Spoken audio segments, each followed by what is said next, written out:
again for joining us for our How to Call Turkeys virtual series. I'm Chris Hearn. I'm the West Tennessee field rep for the Tennessee Wildlife Federation, born and raised here in West Tennessee, and been fortunate enough to hunt turkeys in different parts of the country and here in West Tennessee for about 20 years. And I hope you guys have learned from me as we went through this virtual series on turkey hunting in Tennessee. Tonight, we're getting right down to the calling basics, and I'm looking forward to it. Also helping me tonight is Taylor Martin. He's the manager of the Hunting and Fishing Academy. Taylor, would you like to introduce yourself and tell them a little bit about the Zoom functions and the way the class will kind of work tonight? Yeah. Hey, everybody. Like Chris said, my name is Taylor Martin. I'm the manager for the Hunting and Fishing Academy for the Tennessee Wildlife Federation. We're really excited to have everybody join us tonight, and we're looking forward to some good conversation and some good topics being discussed tonight. But for the most part, I'm just acting as a technical support role for tonight. I'm going to be helping Chris monitor questions that you may have throughout the evening, and here to help with any technical difficulties. For Zoom, you'll notice that we cannot see you. Your cameras are all off, and we cannot hear you, so all your mics are muted. So our main way of communication between y'all is going to be the Q&A function. So anytime you have a question, type it into that Q&A function. You see it right there at the bottom of your screen. And then you'll also see a chat function. The chat function is anything that you want to say to me and Chris or any of the other attendees, you can put in that chat function as well. And then we're going to have one poll question come up here in a little bit. Chris will mention when it's coming up, and you'll see it pop up on the screen, and we'll give everybody a few seconds to answer that. But that's primarily just to help us get a better understanding of what everybody's experience level is, so we can tailor the content to that. But with that, I'm going to turn it back over to you, Chris, and we can get started.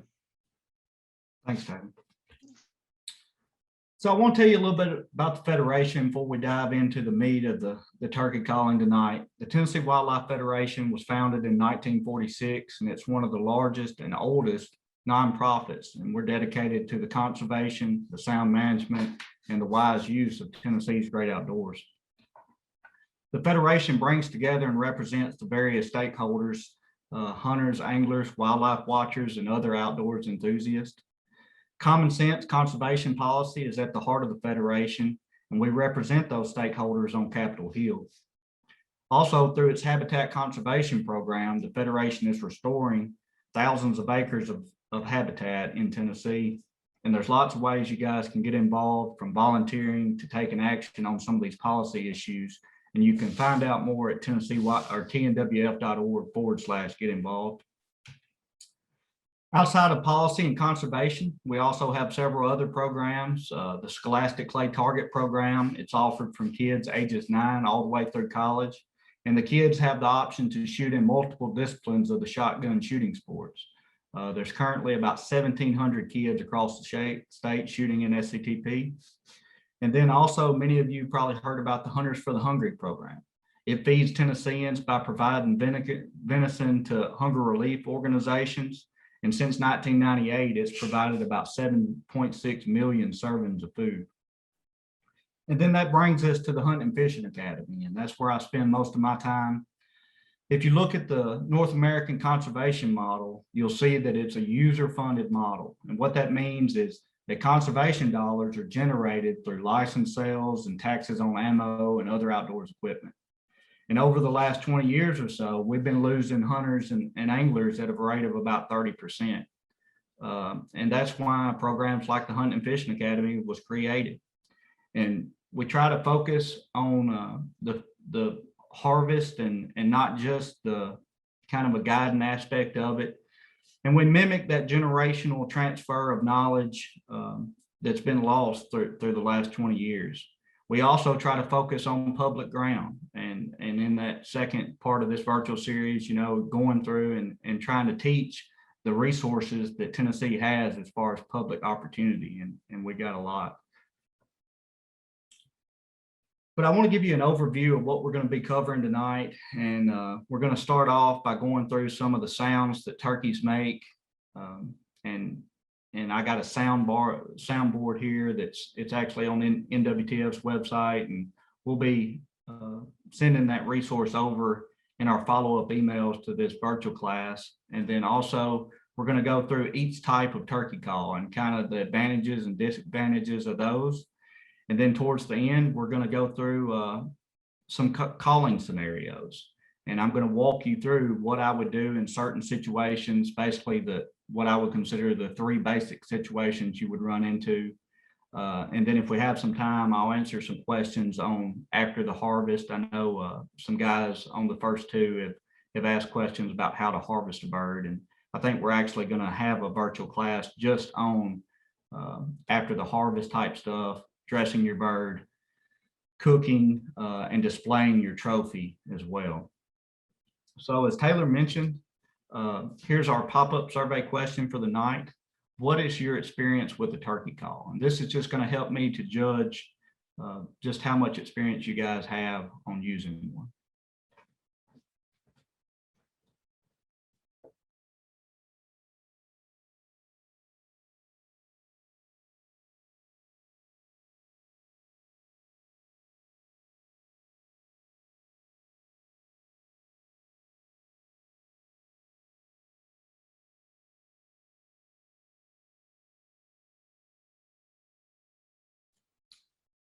That's great. It's kind of all across the board. We've got several that's looks like it's been practicing and hadn't went to the woods with it yet. And then maybe for the ones that hasn't purchased a call yet, this will point you in the right direction of what you really need. So that's good.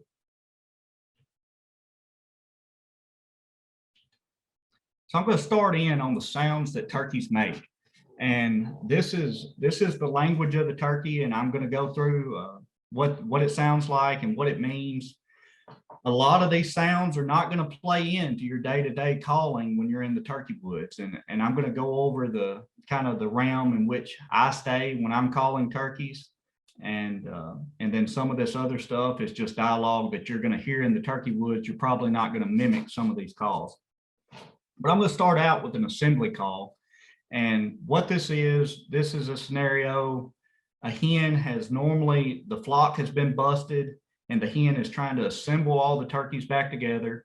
It's long and drawn out yelps and notes, and it's normally in a long series. In this example I'm going to play, I think it's like about 8 or 9 notes in the series, but I've heard the hens, run 20 yelps at a time walking through the woods.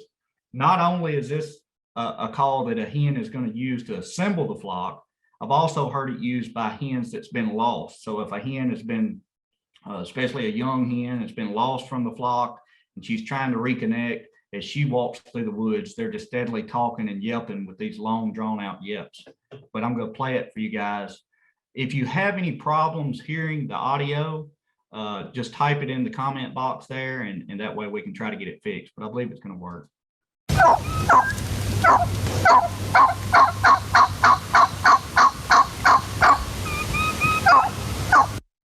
So there was some kikis kind of mixed in there, and we're going to go over the sounds of that. But those long drawn out assembly yelps that's an assembly call. As far as the way it factors into my calling, I will occasionally, I will run those big long series of yelps. And a lot of times what that's doing is if I've got an aggressive hen yelping back at me, I will run it. In the situation I use, it's probably not used as an assembly, but it is something that I keep that interaction with that hen, and then I'm going to mix some cuts in with it. But we'll get into some of them other calls here in just a second. The next thing I want to go over is a cluck.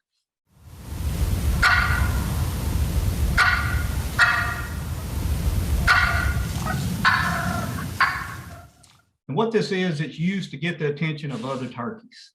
Now, I rarely use a cluck as a standalone thing. Now, what I will do is I'll mix it in with some purrs, and that's what's next on the list here. So clucks and purrs.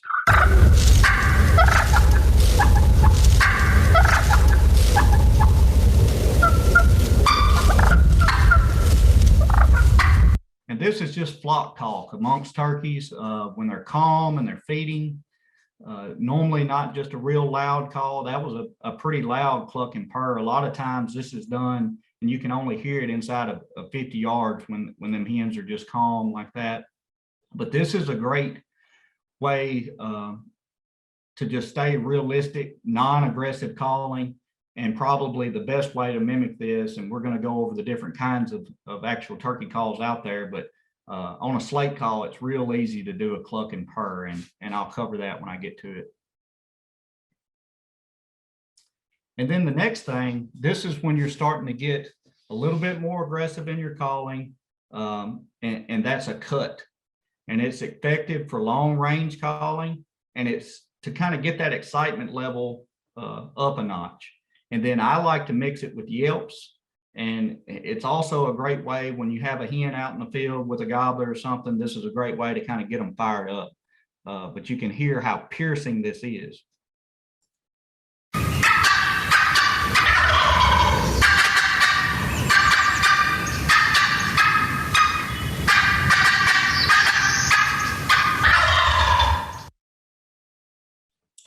And again, you know, I like to mix those cuts in with yelps, but you can just straight cut. And that hen that you're hearing in that sound clip there, I mean, she's riled up and she's telling everybody about it. And that's a great way to, if you got a bird that's hung up or something, sometimes you can cut real hard and just kind of take it to another level and get him coming. The next one is an excited yelp, and I'm going to go back to just a plain yelp here later on. But basically the difference is going to be on this excited yelp, the series is going to be, it's going to have less pauses between your notes, and you can hear this is still on that next level of excitement with this hen.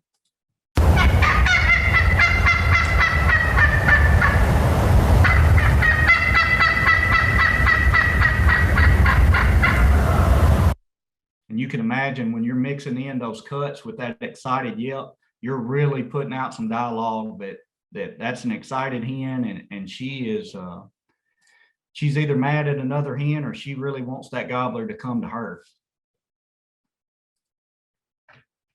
So next, I put this on a slide to itself, and this is a fly down cackle. And there's a lot of people that I hunt with and different guides all across the country that kill. I've heard numbers, you know, there was a guy I used to duck hunt with in Bolivar, and he guided in South Carolina, and 60 or 70% of the turkeys that he put his clients on, he was killing them right off the limb when they flew down from the roost with a fly down cackle. And the way you do this, you use a wing, kind of like what's there. That's the old school. I think that was a real wing back in the day. And you can definitely, there's a bunch of videos out there about making your own, and you can actually use the tip off of a harvested bird as well to be able to make that flying noise. And then when I play this, you're going to hear it. It's going to be real excited, like cutting. And then as the hen gets closer to the ground, she's going to go into a little bit softer. But really what makes this realistic is that slapping, and you can do it. A lot of people use a hat, but you can hear it on this fly down, and this is a great way to start off the morning in a calling sequence, especially if you're in a place where you can get away with that movement. Sometimes you've got so close, ideally you're going to get as close as you can on the roost to a gobbler, but if you're far enough away that you can get by with the movement that it takes to do a fly down, it's something good to have in your arsenal.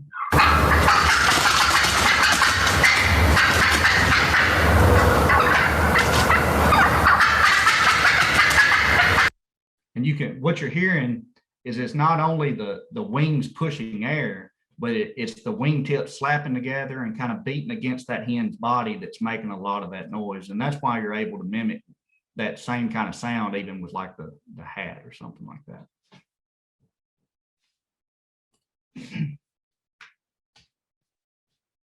So some more sounds. I wanted to put it on here, just a gobble. And we heard one on that earlier sound bit, but just a straight gobble.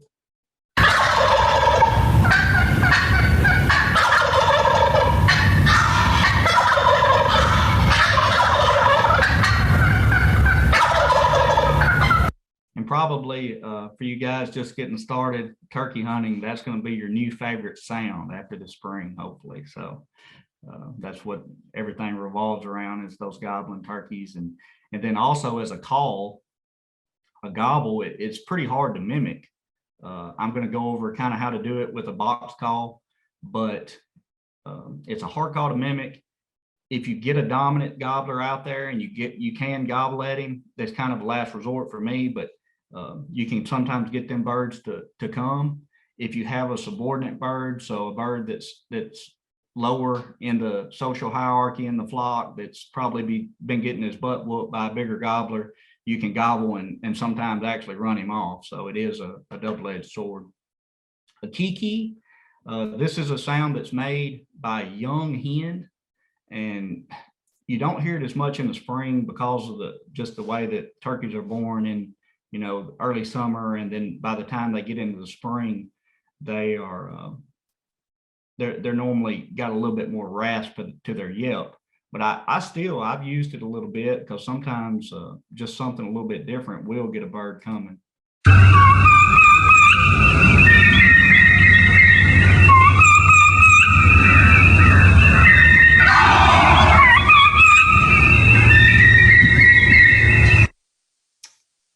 That's a pretty hard call to mimic.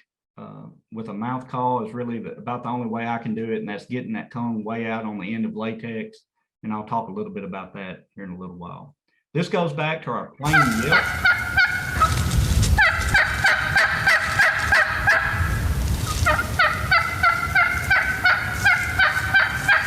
And I'm going to say that plain yelp in a 5 and 6 note series is going to kill 70% of the turkeys that would get killed by coming to a call. That's where, as a beginner turkey hunter, I think that's where you need to build your confidence. That's what you need to practice, because everything is built from that yelp.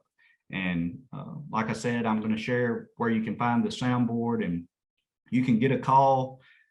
Going to go over the different ones, but you get it, you play this, and then I know it sounds crazy, but I do this all the time still as I learn different kinds of calls.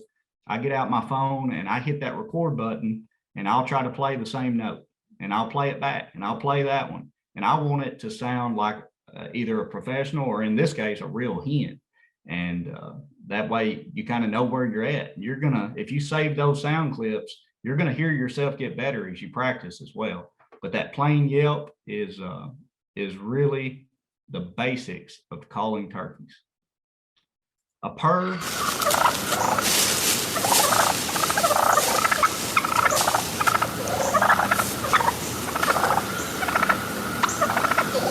Again, there's a lot of noises that when hens and flocks are calm and just feeding, that's kind of what you're hearing. And there's a lot of dialogue that goes on with turkeys that we normally don't get to hear. And even in that, you can kind of hear those whips and whistles and things, and they're just talking back and forth, and they're calm. A putt, this is something we don't like to hear.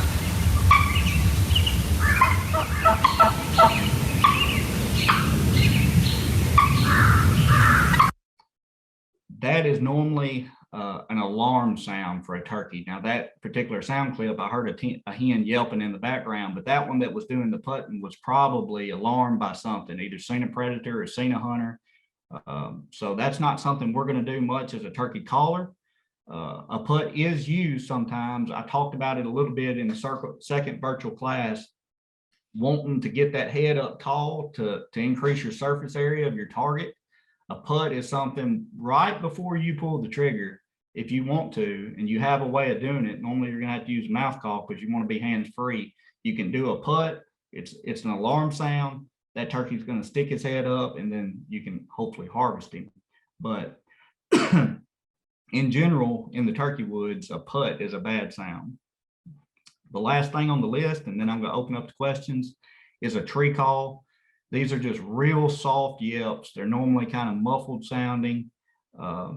As for my arsenal and turkey calling, very rarely do I ever call it a turkey while it's still on the limb. And I'm not, the only reason I would do some soft tree calls, tree yelps, would be in preparation for a fly down cackle. If I was going to do a fly down cackle, I might do some soft tree calls, just maybe a couple minutes before.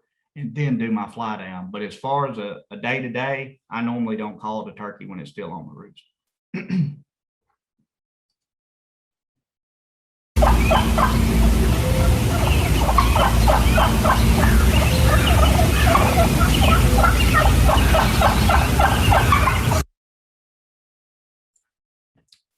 All right. So that's brought us to the end of the sounds that turkeys make. Have you guys got some questions on that stuff? Yeah, Chris, we got a question from Garrett. He asked if you can overcall. He says you mentioned 5 to 6 yelps, and then how long do you pause with a basic yelp? Okay, so I think in terms, when I think of overcalling, I'm thinking of too many sequences back to back. As far as overcalling with the number of yelps in one sequence, so in other words, you know, just and I mean, it's not going to make much of a difference in turkey language between 5 yelps in that sequence and 9. Maybe when you start thinking about the overall picture of what an assembly yelp compared to just a casual yelp means in the turkey language, but I wouldn't worry about that.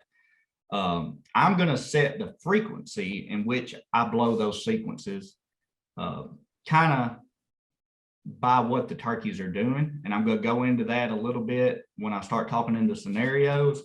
But let's just say that I don't have a turkey gobbling and I'm just set up blind. In other words, I'm just in an area where I feel turkeys are within hearing distance. I'm going to call about every 3 to 4 minutes. But I will tell you this.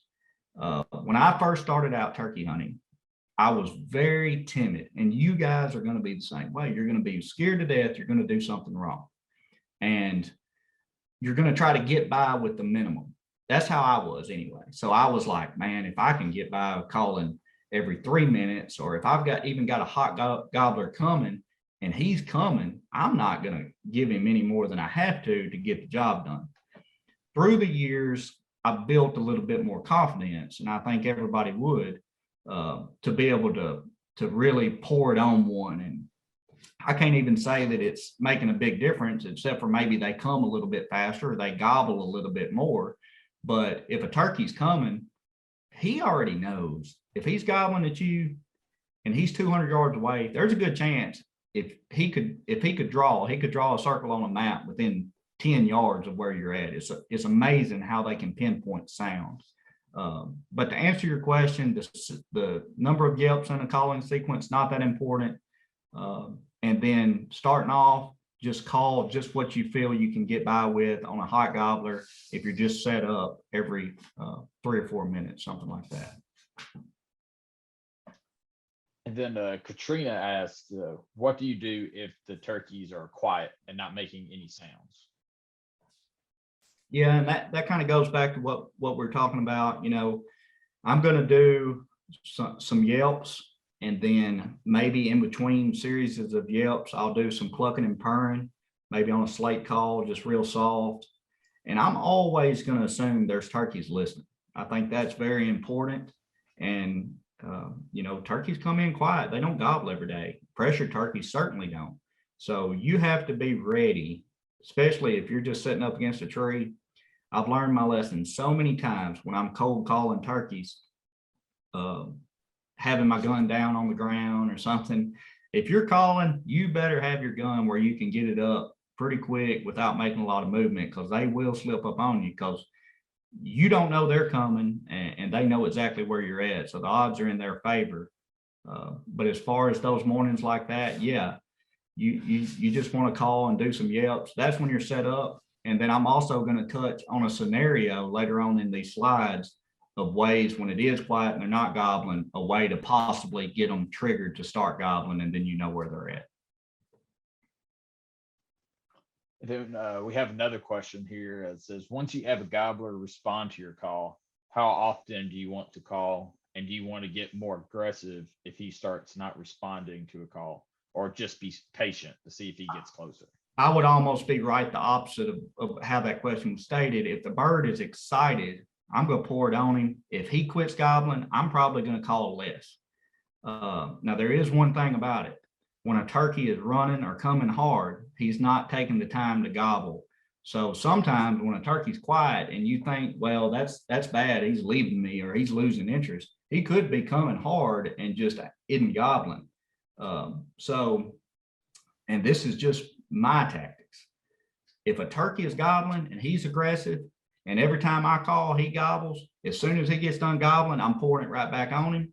And then if a turkey is only gobbling every 3 times I call, I'm probably going to get way easier on my calling, get by with what small notes I can get, like the putt or the cluck and purrs, and just kind of think in my mind, that turkey's 200 yards. I'm just barely giving him enough of what I think he could hear and getting as soft as I can.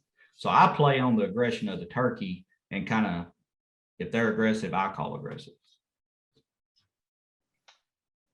Then James asks, what sequence or types of calls do you use when you're using a decoy?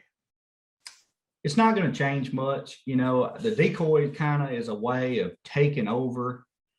So as a caller, when I've got a decoy out, my goal as a caller is to call that turkey close enough for him to see my decoy. And hopefully the decoy is going to take over the rest. So it's not going to play a big factor whether the decoys are out or not on the way that you're going to call. And then James asks, on his land, he's seen the turkeys be in groups of 7 or 8 and seem to just be passing through. How would you go about calling those turkeys to get them there, and what call might you use? Well, if the birds are off of your property, for instance, if, you know, I have seen farms where the turkeys just seem to really just move around and they'll only be on let's say a 50-acre parcel every 3rd day or something. This is the time when I'm going to be more aggressive on my long range calling, my cuts and my real aggressive yelps. But as far as what the mannerisms of the turkeys are just doing, as far as passing through and they're not spending a lot of time there, you just got to catch them at the right time. Now, do keep in mind, you know, we're still mid-March right here, and it's just now getting heated up. These turkeys have probably very few have bred a hen yet. You're probably 2 weeks out from having hens starting to be bred. So the mannerisms of the flocks is really going to start changing here in the next couple of weeks. So I think I would just be patient. Don't do anything real aggressive early, and just kind of let everything come together, catch those flocks on your property, and then execute on those days when they're there. And then this could be our last question. We can move on to the next thing. But someone asked, for decoys, how many do you use, and what's the spacing between them? You know, there's no real science. A lot of people use a breeder hen right in front of a gobbler decoy. There's some that's actually mimics a hen laying down on the ground ready to be bred, and you put a gobbler decoy behind them. Me personally, I've got a feeder. I've got it's called a breeder pose, but it's a standing pose. It really looks almost like a lookout hen. Her head's not all the way upright, but just kind of a non-aggressive posture on the hen. And then I use a quarter strut jake. And it really, honestly, it looks a lot like what you see in this picture here. That's a picture I took last year, and that's a jake. And you see how he's not in full strut. Actually, my decoy is probably a little bit less than what that is as far as how much his tail feathers up. But it's just something about that body posture that seems to entice the toms. But so I run a feeder hen, a mid head position hen, and then a type of male decoy, so 3.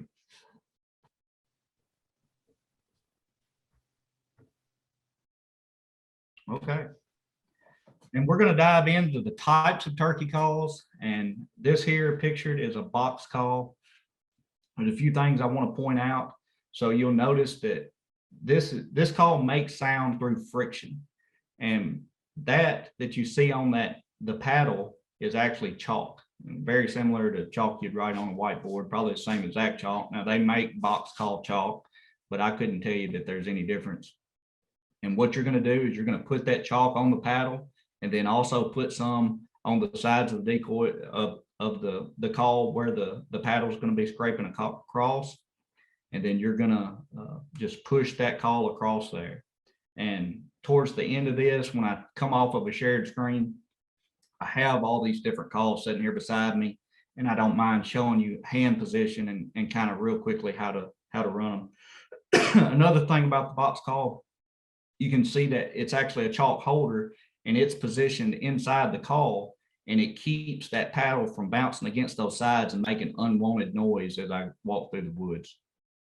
But what a box call, it's probably one of the most versatile calls out there, been being used for 100 years, and there's many different ones. It's great on windy days. It seems to really, the notes really carry with a box call. This one is a two-sided call. So one side is making one type hen sound, and the other makes a completely different one, and I'll run it for you guys later. And then you can also put rubber bands, and that's what those different little rings and stuff on that box call pictured is. That's for rubber bands. One, that's going to keep your paddle from moving, making unwanted noise, especially if you don't have that chalk holder that's in there to keep it from making noises. And then also you can put rubber bands on it, so on all four sides, and you can actually shake that call and make a gobble. Now it does take some definite practice, and I haven't perfected that, but like the gentleman that made this call, he gobbles on it, and you probably wouldn't even be able to tell it different from a real gobbler. And then the next type call I want to go over is a slate call. Again, this is one of the easier to learn calls, box calls, slate calls. This is something as a new hunter I would have in my arsenal, especially a slate call.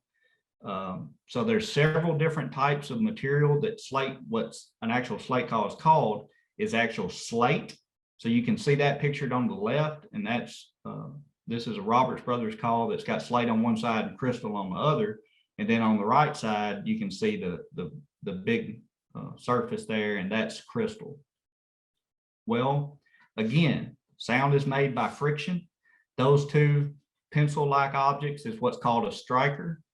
So you've got to scuff that, whether it's slate or crystal or anything. I use a scuff pad, you see it pictured there. And then also some of the strikers on the end of them has got a conditioner, and that's what that is. That's a Roberts Brothers striker. And you can scrape and kind of it builds a little bit of dust on it. And through a little bit of practice, you're going to see just exactly what you need to do. You get a little bit of dust showing. I normally just kind of shake mine off, and then you're ready to run your calls. There's lots of different kinds of slate calls, the way they're ported, different things, volume, holes, kind of like what that one has. And then there's also different strikers that you can use. I use softer woods, and I think that kind of dark colored wood there, I believe that's Purple Heart. And the reason I use soft woods is it grips the slate and it grips the crystal a little bit better, and it seems to be easier to run. You very rarely ever make a bad note when you're using that wood that grips the crystal pretty good. But there's probably 100 different ones. If there's a tree out there, then there's been a striker made of it. And then also I do carry a hickory striker, and obviously hickory is one of the harder woods out there, and it can make a little bit more aggressive and louder tones on that crystal. So you can buy one slate call and then get online and shop different kinds of strikers and make an array of different noises or different tones with that on slate calls. But it's a very easy call to use, and I'll run through a little video at the end or after I come off screen share and actually show you how to hold that striker and the slate. As you become a little bit more experienced, and it would be fun to buy one now and start playing with it, but these are mouth calls or diaphragm calls. And the main thing I want to cover with that, you've got a small bump around the frame on them calls, and it goes down. You can trim some of that stuff around the edge. If you have a small mouth or a kid or a young lady, you can actually buy calls that's made for that, or you can buy a full-size call and take scissors and just keep trimming until you get something that fits the roof of your mouth good. But to start off, you're going to want to put it in your mouth and let it kind of soften up and push it up, let it form to your mouth. Force that air between the latex and the top of your mouth, and that's going to give you noise with the tip of your tongue on the latex. And it's going to take you a little while. Once you've made a noise, you're on the right track to sounding like a turkey. I know that sounds crazy, but once you learn to actually make some kind of a noise, you've about got it whooped. I will tell you, the less reeds and the less aggressive cuts, like the one pictured on the left, is where you're wanting to start as a beginner. And then as you go up into like the bat wing cuts and the other different cuts in latex, you can get more raspy tones, but it's going to be a little bit harder to hold consistent tones. So I think that one pictured there is a Quaker Boy beginner's double or one real similar to it. And that's a great starter call. And then as you build confidence, you can go up into the more aggressive cuts. Also, a push button call. This is the easiest call of any of them to use. It's great for producing purrs and real soft yelps, and it can be done with one hand. You see the one pictured right there is actually made for putting on the end of a gun barrel. It snaps on there, and it's a way for you to be able to get the gun up and make last minute noises with very little movement.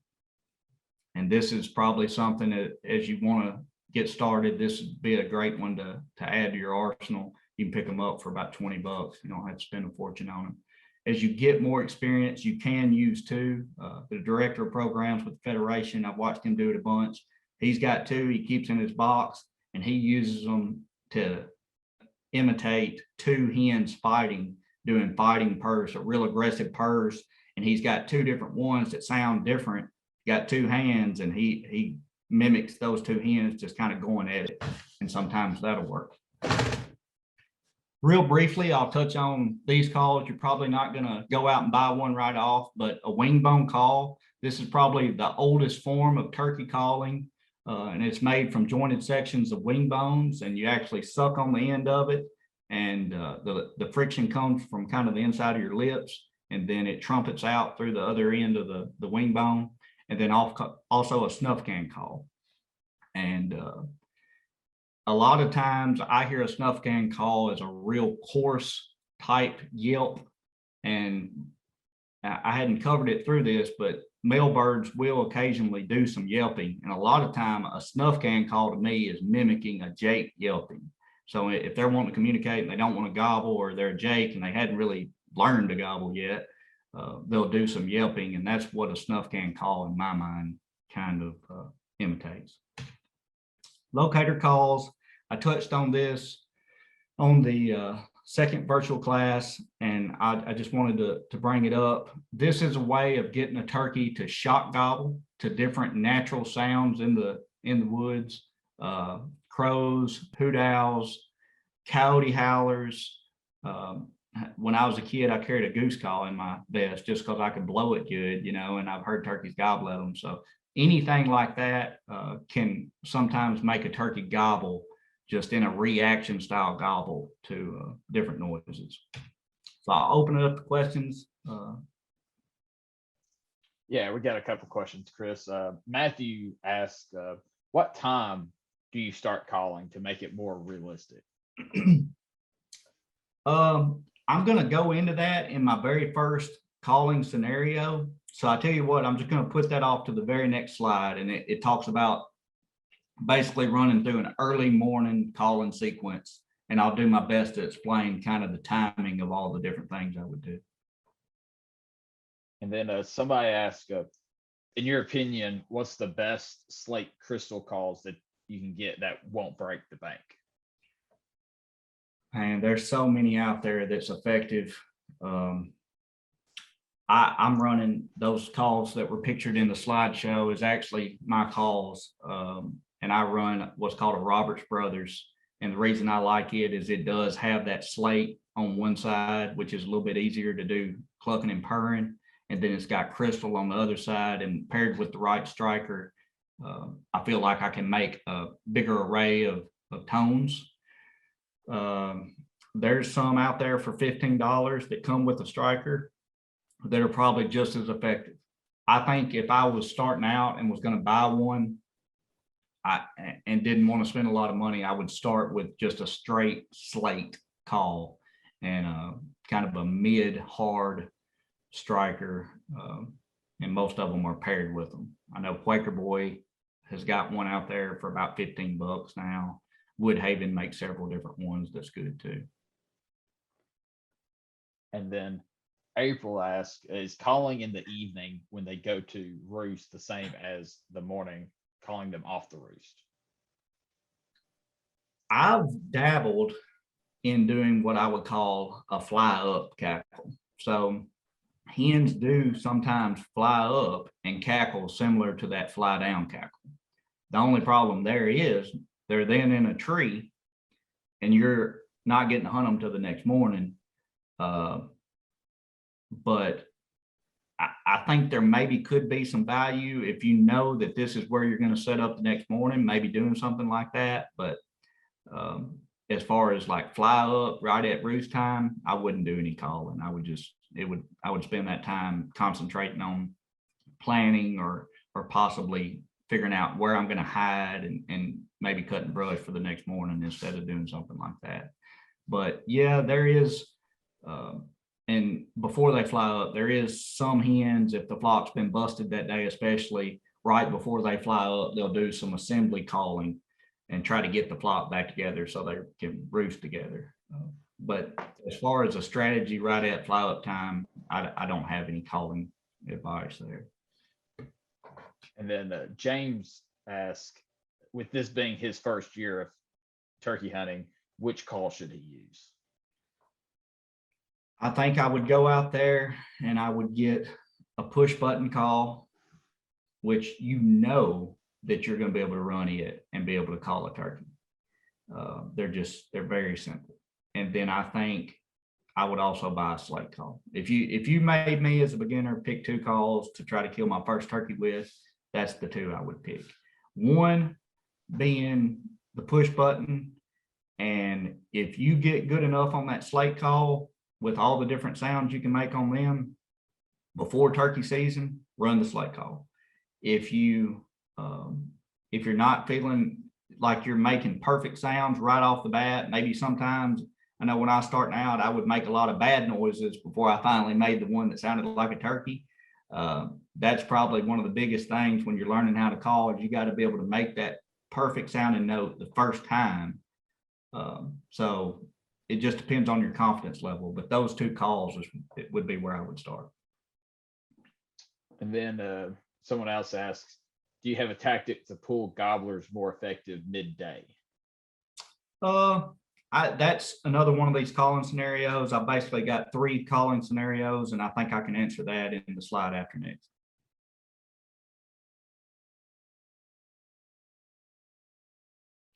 And if that's it, maybe this will answer the question we had. Okay, so it's early morning and a turkey's gobbling, or maybe I know where one had roosted from the night before. Maybe he gobbled on the roost and I know where they're roosted. So I'm going to go in there. It's early morning. I'm making those first few probably gobbles when I know where he's at to get closer. And I'm going to get as close as I can based on the foliage. This time of year, there's no leaves on the trees. You're probably not going to get within 200 yards.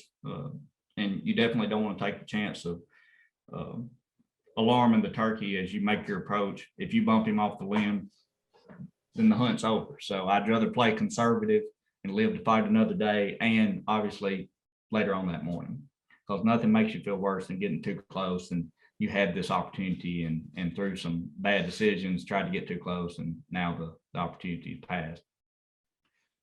There's a few things I'm going to be listening for as that turkey's gobbling.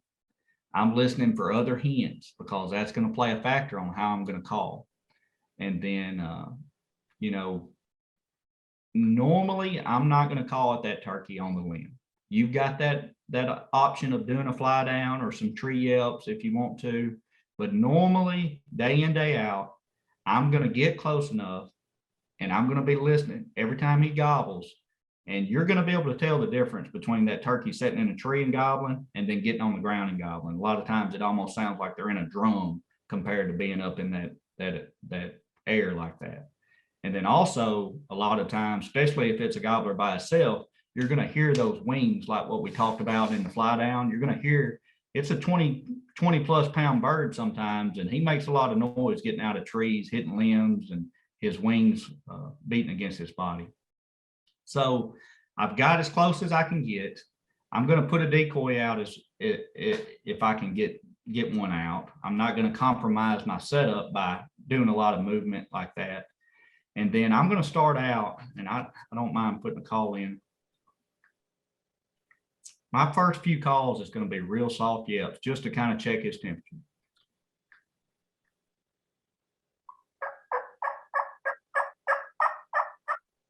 And if he gobbles back to that, when I say reverse the roles, as soon as he gobbles, I'm going to cut back at him and yelp. And you can do that again on a slate call. You don't have to be a great caller. If he gobbles at me, I'm going to reverse the roles, because if we go back to that first virtual class, we're already reversing the roles. A turkey gobbles to make hens come to him. And now we're trying to make the gobblers come to the hens. So I think that there is something to be said about responding to a turkey's gobble like, no, you're coming to me today. And that's kind of what I'm saying by reversing the roles. And that's just a real quick outline of what I'm going to do on an early morning setup. And then I've kind of covered it as the turkey is gobbling and coming, or maybe hangs up. I'm going to adjust my calling to that, kind of how aggressive he's being. Any questions on the early morning setting up on a turkey on the roost? I know it's kind of hard I covered what I consider the basics of it, but I'm sure you guys could have some questions there, and then I'll go into the next one, which is kind of that post fly down mid-morning type scenario.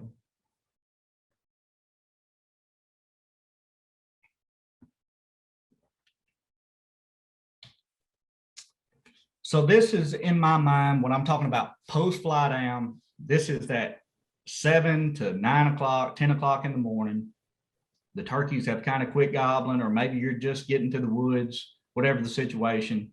You can use those locator calls to be able to strike possibly a gobble. So if you've got a large property or public ground, you can strike out like that.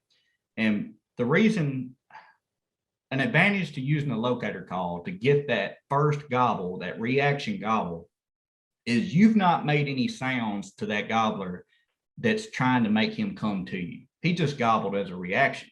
Now, another option is, and I'll put this call in and do a cut, like what I would do, a loud, hard cut. And I do this as I walk through the woods, maybe every half a mile, and try to strike a gobble. Now, the obvious reason I would want to do a locator call over something like a cut is there's a chance that that turkey is going to be coming because he's heard a hen that he's wanting to come to anyway. So you have to, if you do use a cut to strike a gobble, you need to be ready to get set up pretty quick because he could be coming.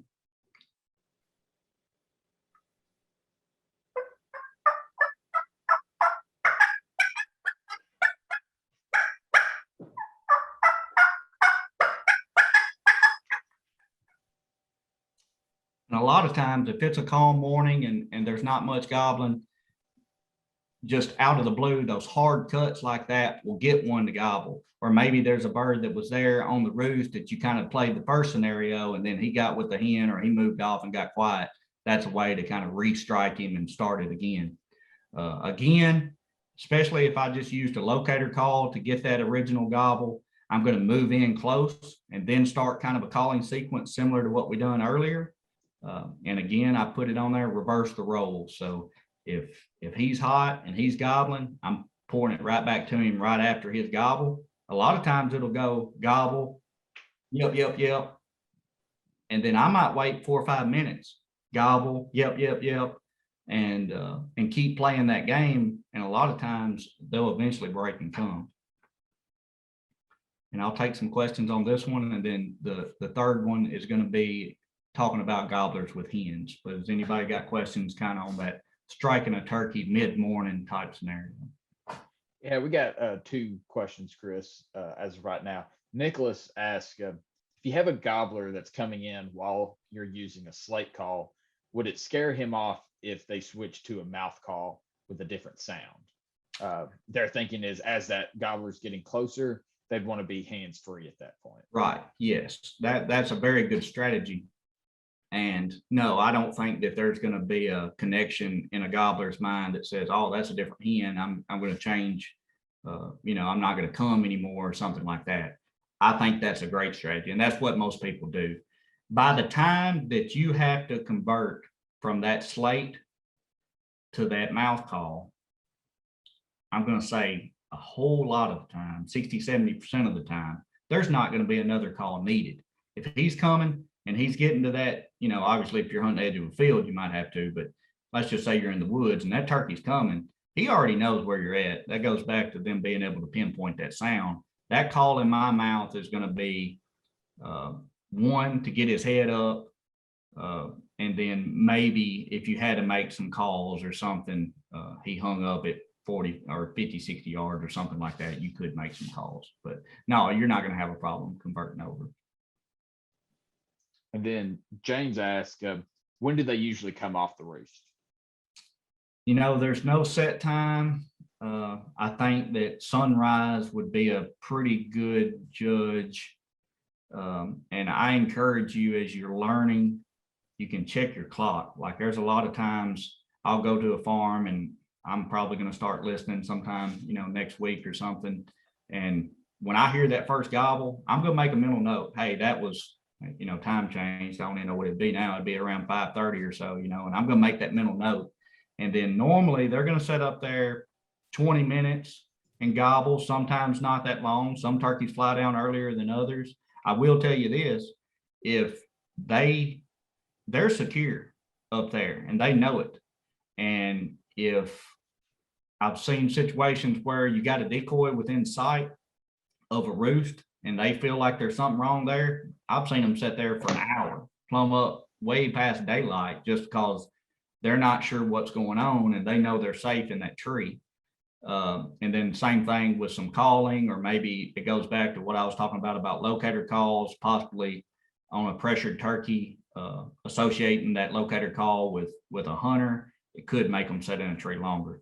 General rule, right around sunrise, I think would be a good calculation. Then Katrina asked, going back to early morning, would you use a locator call while it's still dark? What's the earliest do you try to get a shot gobble? There's one major advantage of using locator calls or owls hooting in the wild, and even you getting there earlier. And that is, if a turkey gobbles in the dark, and they do that sometimes, he's in trouble because he's gobbling, telling you where he's at, but he can't see you.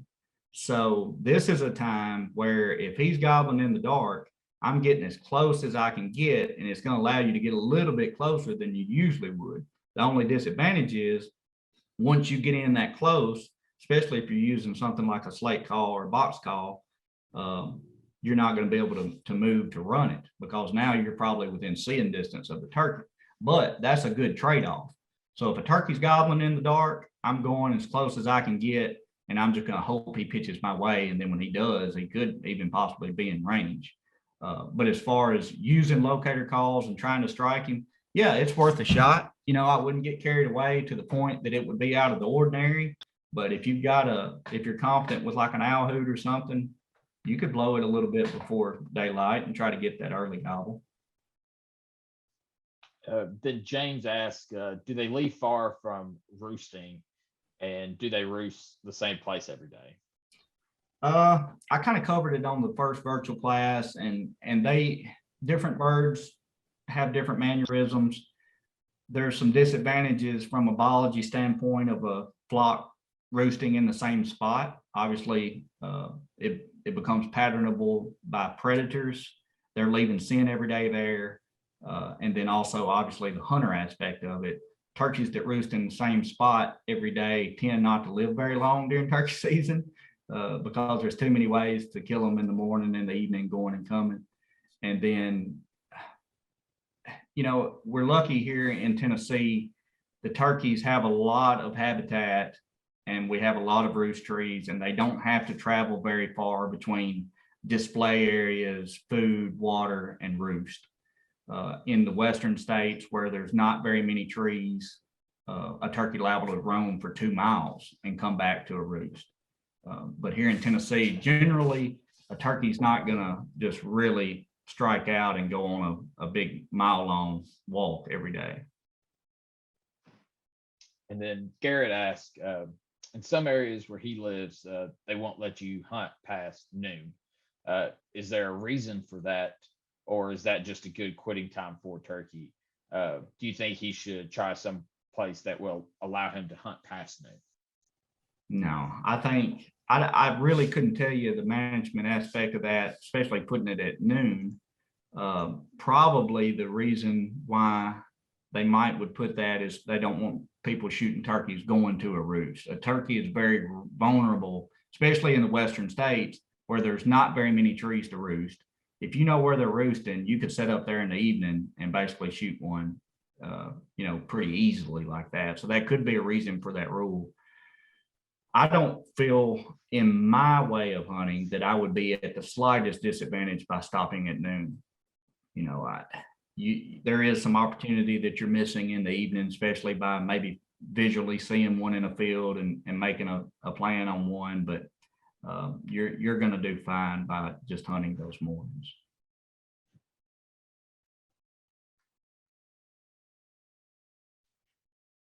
And I'm going to go into the next thing, but it kind of made me think, if you gave me the option of the first hour of daylight for 4 mornings or 1 morning with 4 hours of hunting, I'm always going to pick that first hour of hunting for 4 mornings, just because that's when the woods are alive, the turkeys are roosted and they're gobbling. And that's just kind of, that plays into the strong suit of my hunting strategy. So you just might kind of think on that. This last scenario, you're going to run into it. Gobblers with hens, they can be very hard to call and get to come. You're trying to call them to you. They've already got what they want. So now it comes down to a game where a lot of times I'm trying to call the hen. If I can ever get that hen coming, then I know the gobbler is normally going to be in tow.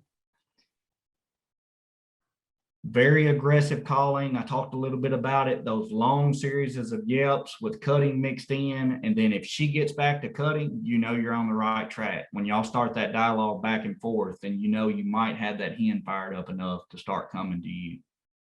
One big piece of advice, when you know that there's hens and you're calling to that hen and the gobbler's with them, that hen's going to come before him. And you have got to be very hid and very still for that time that hen is in close enough to be able to see you at maybe 20 yards while you're waiting for that gobbler to catch up.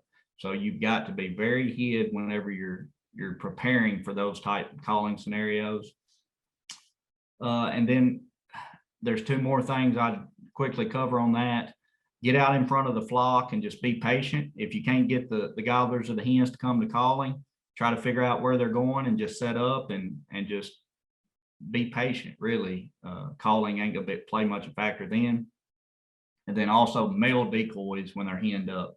So if I know that I watched a flock of turkeys, a gobbler, and 3 hens fly up, and I know that they're going to a certain field the next day, or I feel like, and I'm setting up on them, I'm going to be more prone to use a male decoy and try to get that gobbler to come over there and show dominance and jump on that gobbler decoy.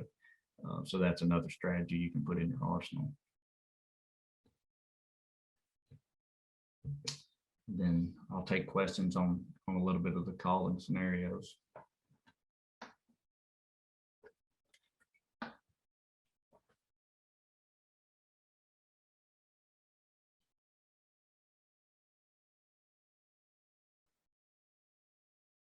All right, if you guys don't have any questions, I'm going to cover these last couple of slides, and that'll give us, I know we're right at an hour. Whoever wants to stick with us can stick with us, and I'll pick up some of these calls, come off screen share. But I covered a little bit about the rules and the regulations. Remember, you got to tag before you drag. Get that TWRA app. That's where you can check in your harvest, and you can buy your license. You can pick up that interactive map for public lands and then see some of your regulations. Upcoming virtual classes, we have added a couple since last week. We've kind of found the need for this after the harvest virtual class, and that's talking about from field to table. And we're going to talk about possibly some recipes and preserving the fan and the beard and the spurs to display your trophy, and then how to dress that turkey and what's good to eat on the different parts of the turkey. And then also a good friend of mine, Adam Nelson, has volunteered to jump on that webinar on the 15th of April. And we're just going to kind of use that as a question and answer period. And it's a time for you guys to tell us the stories that you've experienced. When you get ready to sign up for that virtual class, go ahead, shoot us an email, and we can kind of have an itinerary of what things we want to cover and answer some of your questions. And I think, Taylor, we could even consider kind of changing the way that one looks, if we can make it where we're going to be more interactive and almost more of a chat type room. And really that's about it, guys. So if you guys, I'll answer any questions right here, and then I'll come off screen share and show you a little bit about these calls. We got one question, Chris, from Matthew. He asked, would a gobble call make a turkey that has hens come faster? Yeah, possibly. That's a pretty good tool to have in your arsenal to be able to gobble like that. The only problem with it really is trying to mimic that gobbler well. So can you guys see me full screen now? Does it look like that's yeah, right? We got you. Okay. Yeah, but gobbling at a turkey, a henned up turkey, is a pretty effective way to get him to come.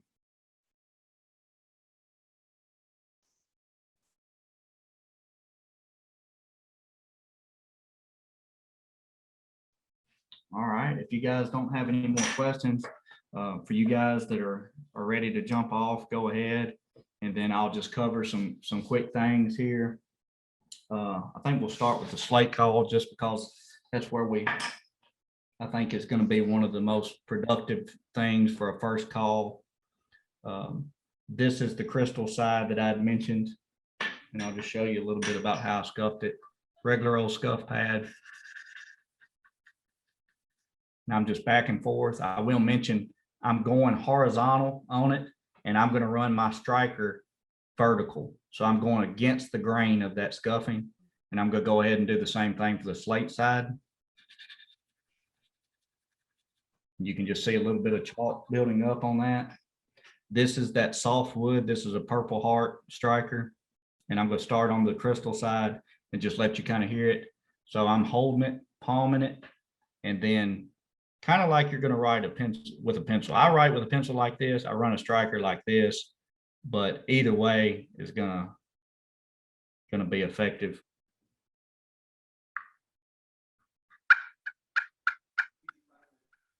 Real soft yeps, and get a little more aggressive.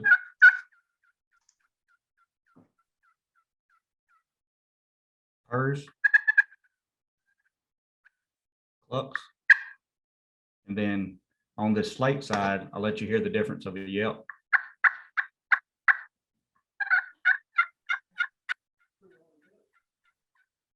And then what this is really effective for to me at that slate side is these clucks and purrs.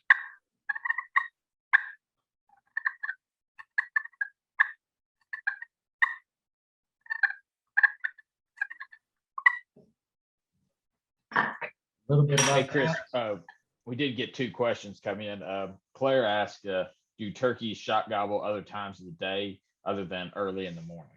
Oh yeah, that they can gobble sometimes. You know, I tell you, one real good example is like a train track or a train that's tooting its horn at a crossing or something that's just sporadic, kind of out of the blue. Sounds like that really seem to make them shot gobble later on, but crows and different things that cause a reaction gobble can happen at any time. I tend to say that they just tend to gobble more for that first hour or two in the mornings. And then another question is talking about bumping birds. Can backing off birds that you bumped reset the situation, or is it best just to go to another direction and find another bird? Probably, depending on the severity of how you bumped them, it's a good chance you'll probably need to just swap turkeys.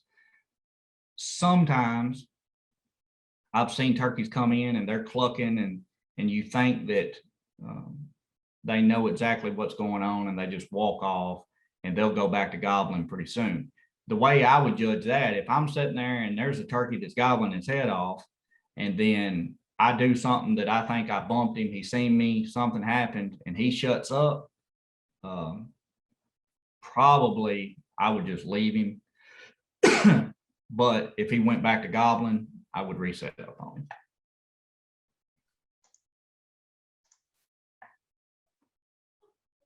And that's all the questions we had in the Q&A. And then the last thing I'll cover right quick is just kind of the science behind this box call. There's a bunch of ways of doing it. Some people would possibly hold it like this. I tend to hold it vertical. And again, this has got two sides on it. And each box call has kind of a sweet spot. So I'm going to run this paddle across.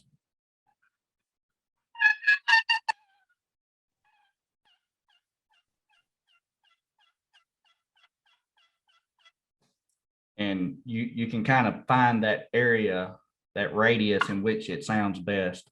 Same thing on this side.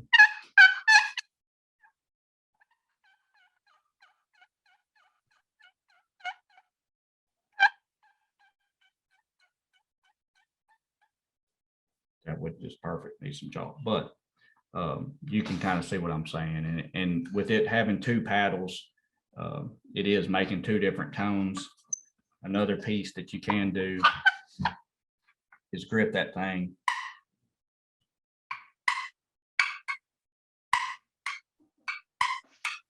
And that's imitating a cluck. But practice makes perfect. When it comes to calling turkeys, that tip I kind of gave about recording yourself and playing it back, you probably will wear your significant other out. They might kick you out of the house. You might have to do it from the doghouse, but it is an effective way of learning how to make new sounds on different types of calls. And then one last question, Chris, that we got from Nicholas. He asked if a gobbler breeds a hen, are they still interested in other hens, or is it kind of like a wait till tomorrow kind of thing? No, they'll just go on to the next one. That's how they roll. They'll be ready. A lot of times that's one scenario, like the hens get bred and then they go to a nest or they leave the flock or whatever the situation is, and that's what's going to trigger that turkey later on in the morning to start gobbling. Now he's looking for another hen. So yeah, definitely that's not going to play a factor. Matter of fact, it could be a good thing if he breeds one particular hen and then she kind of loses interest or she goes to nest or something.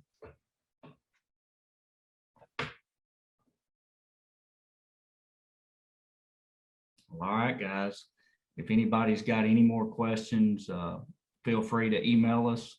There's going to be some follow-up emails following this virtual class, and we're going to put in some of these resources I've used here tonight, that soundboard, several different things there. Also, I'm going to go ahead and include a field dressing.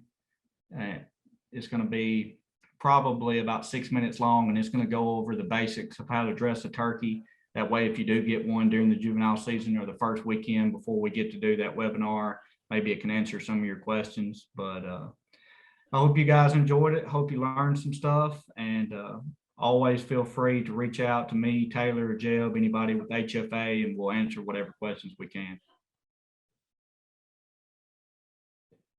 Absolutely. And Katrina just asked, she has 9 acres with some surrounding turkey habitat. Is it a bad idea to practice at her house?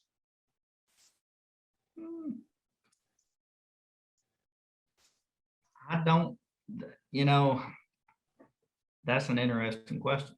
I probably wouldn't, I would want for the first time that them turkeys that you're hunting to hear me to be game on, something like that. I think, obviously practicing inside your house is probably not gonna matter. Sound's not gonna carry, but yeah, I don't think I would go out and do a lot of test runs or something, or even calling from your porch where those turkeys could possibly hear you.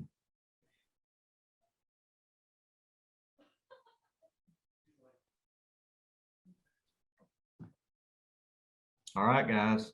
I enjoyed giving it to you, and I hope you guys learned some stuff. Again, feel free to reach out, but we're going to sign off here. Thanks, everybody.